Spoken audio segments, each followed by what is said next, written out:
Knowing how to orbit in Star Citizen is a crucial ability. The problem is, how do we translate orbiting a stationary target to a moving hostile target? If you don't know how to orbit stationary targets, make sure to check out my combat video linked above. And before we get started, I will be teaching this in lead PIP. If you do not learn this in lead PIP, you will never understand this lesson.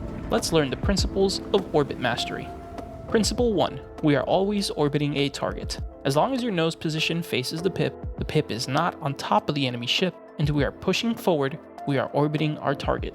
Notice that as I keep my nose on the PIP and hold forward as required, I will always maintain an orbit around the target.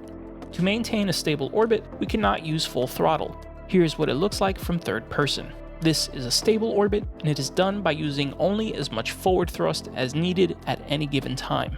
Now here is an orbit at full throttle, which causes an unstable orbit. To adjust an unstable orbit, we need to apply up or down strafe as needed. We'll touch on this later. Principle 2. The orbit direction. Let's imagine a vertical line between 2 points. Point 1 is the PIP, and point 2 is the center of the targeted ship. The distance between these 2 points will tell me how close or far I am when orbiting the target. The more separation the PIP has, the wider or faster your orbit is. If we orbit the target and the PIP remains above the enemy ship, then we are in a down strafe orbit. This is the ideal orbit for a Gladius since it is faster on the pitch, which is up and down, versus the yaw, which is left and right. This could change from ship to ship or patch to patch. Which orbit you use controls which strafe direction tightens and widens the orbit. Keep in mind that forward will always maintain the orbit while strafe direction sets the orbit. For the purposes of this lesson, we'll be using downstrafe orbit, but I want you to be aware of all orbit directions. In a downstrafe orbit, downstrafe separates us, and upstrafe gets us closer. In an upstrafe orbit, upstrafe separates us, and downstrafe gets us closer. In a left strafe orbit, left strafe separates us, and right strafe gets us closer. And of course, in a right strafe orbit, right strafe separates us, and left strafe gets us closer. Now things will get a little bit more complicated, but I made sure to make this as simple as possible. That said, if you're struggling to learn or want some help from other players, make sure to check out the Discord community where we help other pilots get better. I'd also like to announce that due to popular demand, I've added a training section inside the Discord where players can get more information on how to train.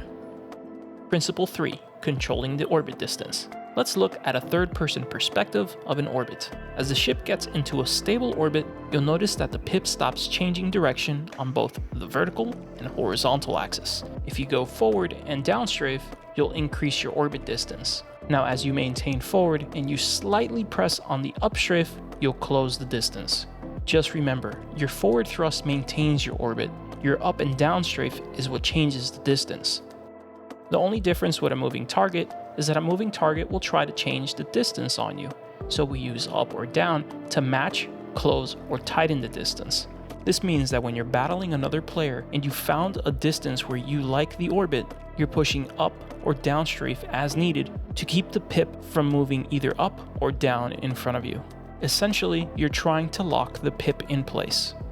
Keep in mind, because you're using your strafes to tighten or widen the circle, when you upstrafe to tighten the circle, you're increasing how much nose speed you need to keep your nose on the target. And when you're widening the circle, you're increasing the size of the circle, which requires less nose speed to stay on target. If you ever find yourself in a position where you need a large amount of nose speed, you can always trade your orbit direction for a nose snap. The best way to do this is by tightening the orbit and hitting reverse thrust. Principle 4. Aligning the orbit. This is done in 2 ways. Let's look at our imaginary line again, from the PIP to the center of the targeted ship. Our goal is to keep the PIP in this vertical position by aligning horizontal changes. Horizontal changes occur when the opponent decides to move to the sides. To stop this movement, it's as easy as side strafing into the direction of the PIP's horizontal movement. For example, if the opponent shifts to their right, we'll see the PIP begin to maneuver to the left. Here, we must add as much left strafe as needed or roll as much as needed to keep the PIP in a vertical line. Principle 5. Controlling the orbit. To control the orbit, it's best to match the thruster positions of the target ship. This is called a mirror-matched position. A mirror-matched position is just the act of matching the canopy or belly position of the enemy target. For example, if my opponent rolls in a direction, I roll opposite to meet him in the other end and re-establish a mirror-matched position. The reason we roll opposite of the target ship is because matching their roll will mean that I am always playing catch-up. While this is okay when the target creates a slow roll, it's much faster to roll in the opposite direction, cutting off the trajectory of the opponent. Why is this beneficial? Let's look at an inverted position. In an inverted position, we are upside down relative to our target. If I strafe down and my opponent strafes up, I will never be able to outpace my opponent due to the stronger upstrafe. This makes it more difficult to keep the fights close, as it allows for the enemy to cause more separation. For this reason, we always try to misdirect the opponent with rolls and strafes, while trying to re-establish a mirrored position. Just keep in mind that fighting for a mirror-matched position is only really effective in close-quarter combat. This is a tool, not the ultimate solution. Every player flies differently, and finding their weaknesses sometimes requires different strategies. This is going to be the end of this video, and I'll catch you guys on the next one.